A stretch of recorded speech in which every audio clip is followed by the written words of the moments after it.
بسم اللہ الرحمن الرحیم۔ السلام علیکم۔ حضرت عبدالواحد بن زید رحمۃ اللہ علیہ جو مشائخ چشتیہ کے سلسلہ میں مشہور بزرگ ہیں، فرماتے ہیں کہ ہم لوگ ایک مرتبہ کشتی میں سوار جا رہے تھے۔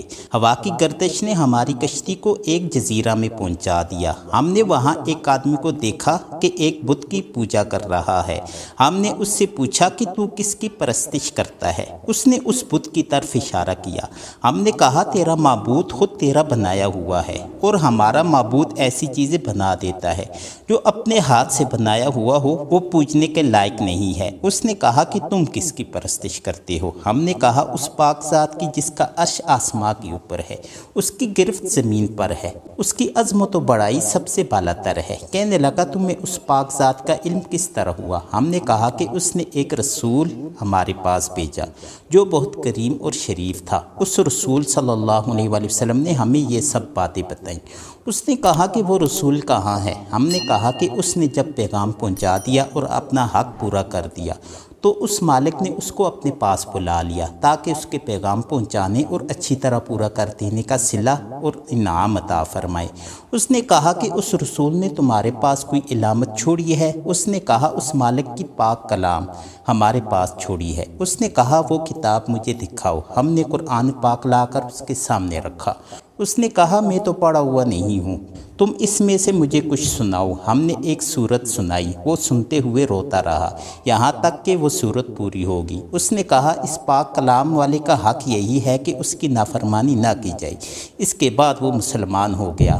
ہم نے اس کو اسلام کے ارکان اور احکام بتائے اور چند صورتیں قرآن پاک کی سکھائیں۔ جب رات ہوئی عشاء کی نماز پڑھ کر ہم سونے لگے تو اس نے پوچھا کہ تمہارا معبود بھی رات کو سوتا ہے؟ ہم نے کہا وہ پاک ذات حی قیوم ہے، وہ نہ سوتا ہے نہ اس کو اونگ آتی ہے۔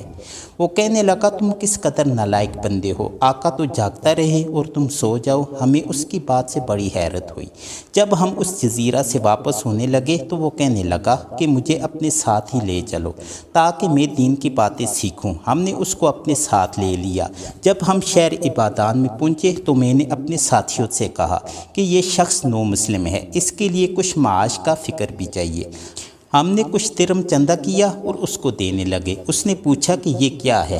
ہم نے کہا کچھ درم ہے، ان کو تم اپنے خرچ میں لے آنا۔ کہنے لگا لا الہ الا اللہ، تم لوگوں نے مجھے ایسا راستہ دکھایا جس پر خود بھی نہیں چلتے۔ میں ایک جزیرہ میں تھا، ایک بت کی پرستش کرتا تھا، خدائے پاک کی پرستش بھی نہ کرتا تھا۔ اس نے اس حالت میں بھی مجھے ضائع اور ہلاک نہیں کیا، حالانکہ میں اس کو جانتا بھی نہ تھا۔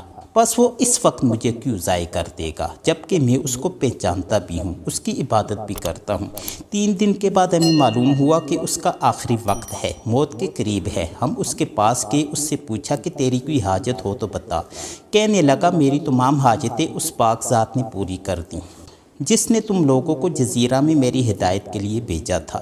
شیخ عبدالواحد رحمۃ اللہ علیہ فرماتے ہیں کہ مجھ پر دفعتاً نیند کا غلبہ ہوا۔ میں وہیں سو گیا تو میں نے خواب میں دیکھا ایک نہایت سرسبز و شاداب باغ ہے، اس میں ایک نہایت نفیس قبہ بنا ہوا ہے، اس میں ایک تخت بچھا ہوا ہے، اس تخت پر ایک نہایت حسین لڑکی کہ اس جیسی خوبصورت عورت کبھی کسی نے نہ دیکھی ہو، کہہ رہی ہے خدا کے واسطے اس کو جلدی بھیج دو۔ اس کے اشتیاق میں میری بےقراری حد سے بڑھ گئی ہے۔ میری جو آنکھ کھلی تو اس نو مسلم کی روح پرواز کر چکی تھی۔ ہم نے اس کی تجہیز و تکفین کی اور دفن کر دیا۔